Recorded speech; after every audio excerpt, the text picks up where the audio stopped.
Hello there, and welcome to the weekly Outside Views report on politics in Asia and Oceania. Iran has secretly converted a facility to produce highly enriched uranium.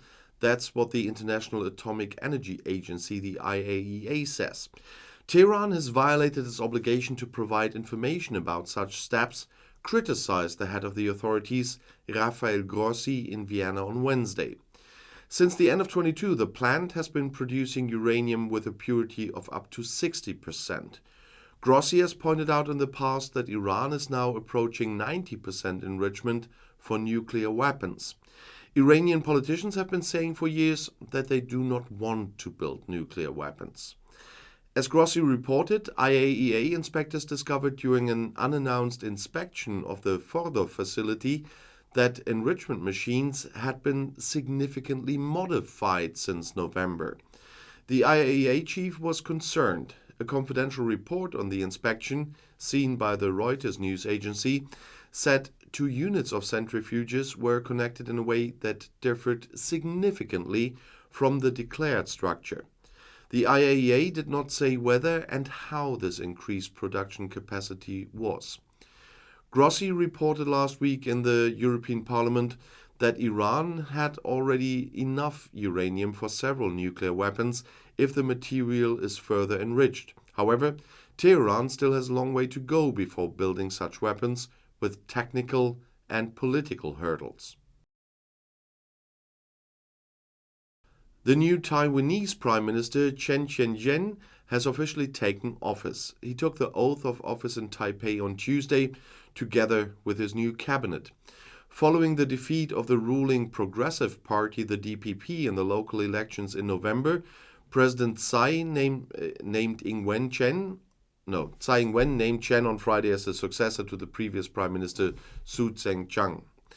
The cabinet then resigned as a whole on Monday to pave the way for the new Prime Minister to make a fresh start. However, there are no changes to the most important ministerial posts in the new government. Joseph Wu remains Foreign Minister. Defense Minister Chiu Kucheng and Minister for Relations with the People's Republic of China will be still Chiu Tai-san. The new Prime Minister was the Vice President during President Tsai Ing-wen's first term from 2016 to 20.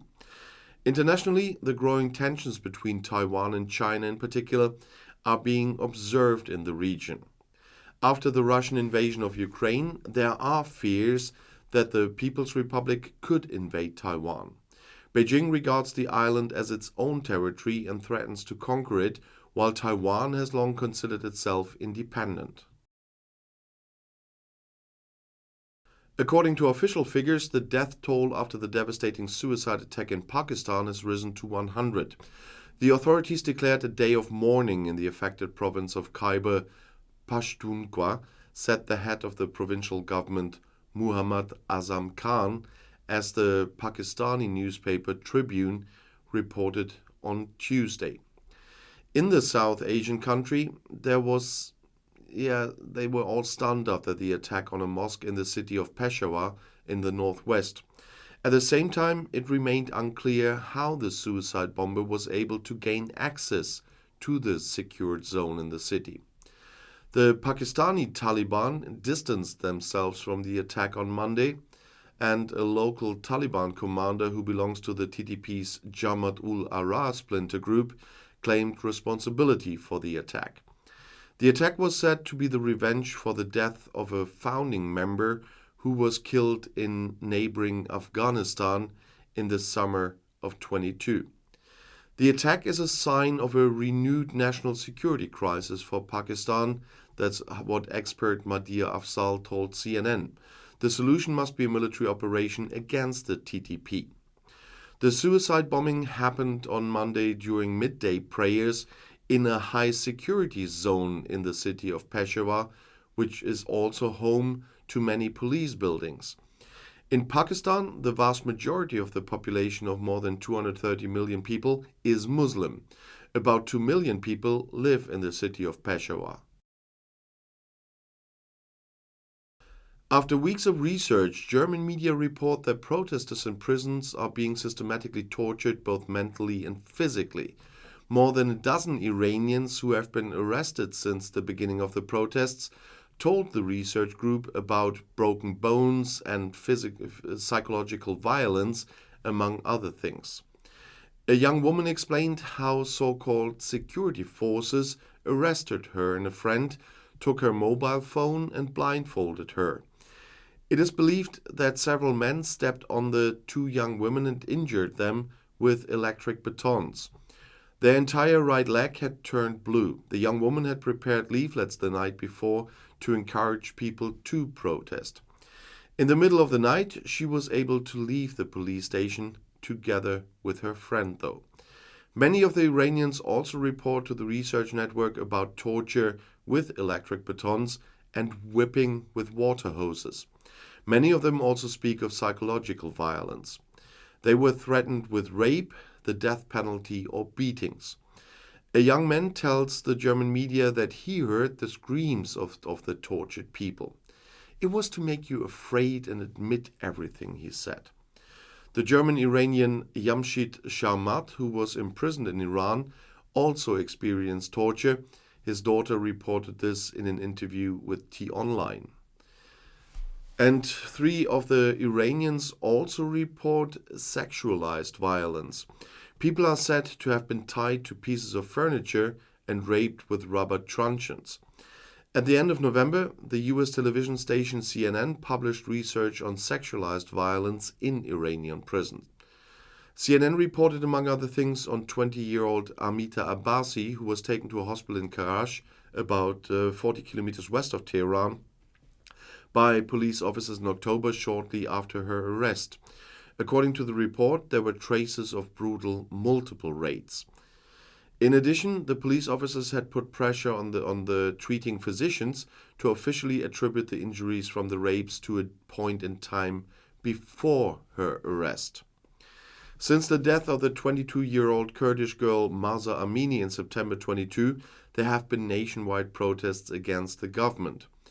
The authorities are cracking down on the demonstrators, and so far 4 death sentences have been officially carried out, and over 19,000 people have been arrested. That was reported by the human rights activists' news agency Rana. After a drone attack on an armaments factory in the central city of Isfahan, Iran blamed the state of Israel for the attack. As the ISNA news agency reported on Thursday, the Iranian UN representative Amir Said Iravani submitted a written protest to the Secretary General of the United Nations. The attack was said to have violated international law. Iran had already accused Kurdish opposition groups on Wednesday of smuggling drone parts and explosives into Iran with the help of the Israeli Secret Service Mossad. Iran's allegations could not be independently verified, though. The Wall Street Journal reported after the drone attack on Sunday night that Israel was behind the attack. Israel's army did not comment on this.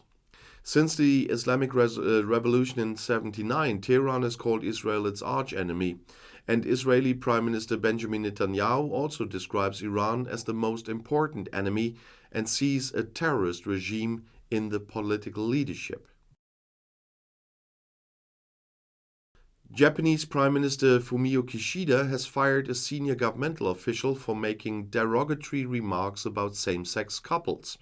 Masayoshi Arai's comments are outrageous and totally inconsistent with Japan's aspiration to an inclusive society that recognizes diversity. That's what Kishida told reporters on Saturday.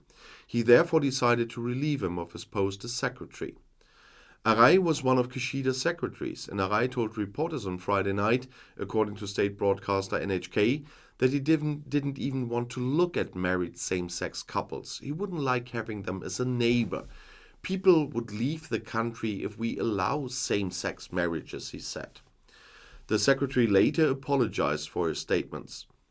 Prime Minister Kishida said in Parliament this week that same-sex marriage would impair society and that MPs must therefore be extremely careful when examining the matter. Japan is the only industrialized country in the G7 group that has not yet recognized same-sex partnerships. More than a dozen couples had complained because they see it as a violation of the constitution. A court in Tokyo in November criticized an unconstitutional situation, but at the same time stuck to the definition of marriage laid down in the constitution. The 1947 Constitution of Japan stipulates that marriage must be consensual and that men and women have equal rights. And this concludes this week's video on the politics in Asia and Oceania, although wasn't much Oceania this week, and I'll see you in my next video. I'll be back.